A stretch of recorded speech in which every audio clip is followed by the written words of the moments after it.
नमस्कार, जय भीम, जय भारत, जय संविधान, जय विज्ञान मिशन न्यूज़ डीसीके में आपका स्वागत है।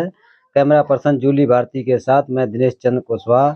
आज हमारे खास मेहमान हैं बौद्धों के राष्ट्रीय संगठन धम्म भूमि श्रेष्ठ के लिए पंजीकृत शाखा औरैया के जिला अध्यक्ष एडवोकेट प्रेम नारायण बौद्धाचार्य जी। जिस तरह से बोध गया में आंदोलन चल रहा है उस पर बात करेंगे। तो क्या कहना है बौद्धाचार्य जी का? नमो बुद्धाय, जय भीम सर। नमो बुद्धाय, जय भीम। ये जो बौद्धों का आंदोलन बोध गया पे चल रहा है उस पर आप क्या कहना चाहेंगे? नमो बुद्धाय, जय भीम। सर्वप्रथम आपने जो मिशन डीसी न्यूज़ चैनल से हमें बोलने का अवसर दिया है, मैं आपको और जो आपके सहयोगी जूली भारती हैं उनको बहुत बहुत साधुवाद देता हूं। मैं कहना चाहता हूं कि जो महाबोधि बोध गया मंदिर में जो विवाद चल रहा है उस विवाद के बारे में मैं कहना चाहता हूं कि बोध गया टेम्पल,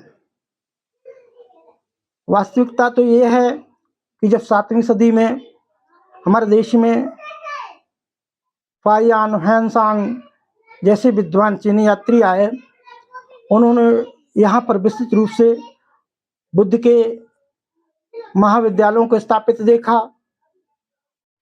यहाँ के शिक्षा के केंद्रों को देखा, बुद्ध धम्म के संगारामों को देखा और बुद्ध के विरासत को देखा और उन्होंने इस बारे में संदर्भित रूप से विस्तृत लेख लिखे। उसके बाद 1800 में जब हमारे देश में अंग्रेजों का शासन था, उस समय पर जब अलेक्जेंडर कनिंघम ने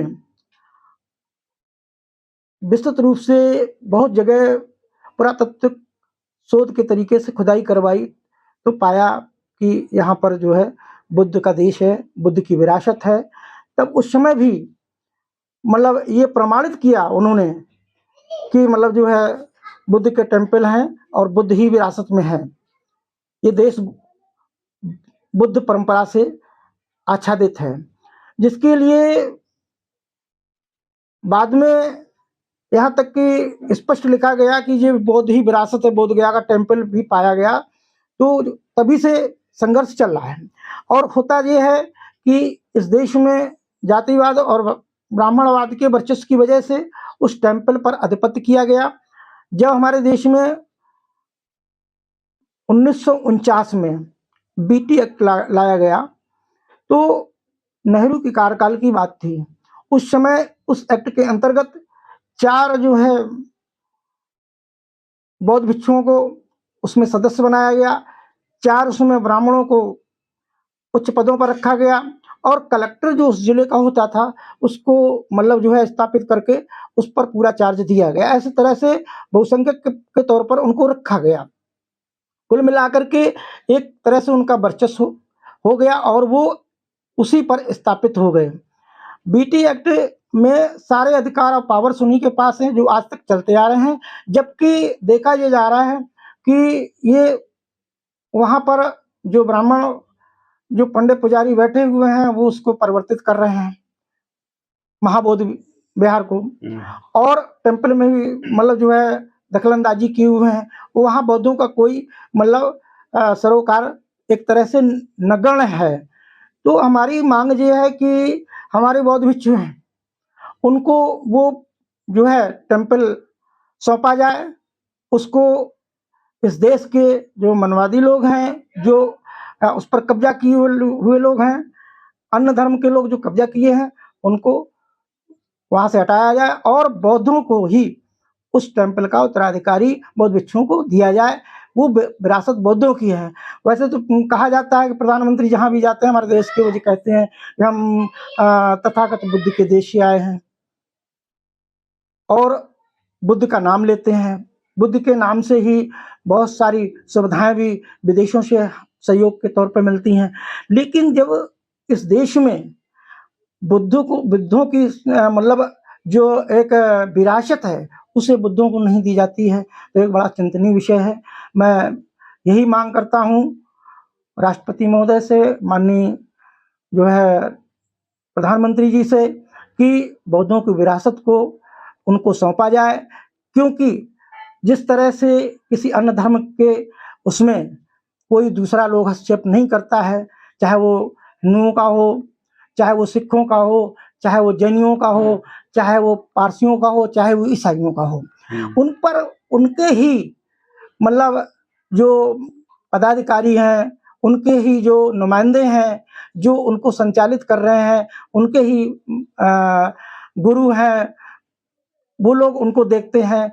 जैसे संत हैं, महात्मा हैं, ये जितने भी मतलब टेम्पल्स हैं, मंदिर हैं, उनके पदाधिकारी हैं। उसी तरह से हम चाहते हैं कि इस पर भी हमारे बौद्ध भिक्षुओं का ही अधिकार हो और इसको जितना ही जल्दी समाधान किया जा सके, उसको बीटी एक्ट को समाप्त करते हुए, क्योंकि वो 1949 का बीटी एक्ट है, जबकि हमारे देश में भारत का संविधान 1950 में लागू हुआ और संविधान में स्पष्ट तौर से बाबा साहब ने जब लागू हुआ तो उसी दिन ये घोषणा की थी कि आज के बाद पूर्व के जितने भी कानून हैं या जो भी हैं उनको समाप्त किया जाता है।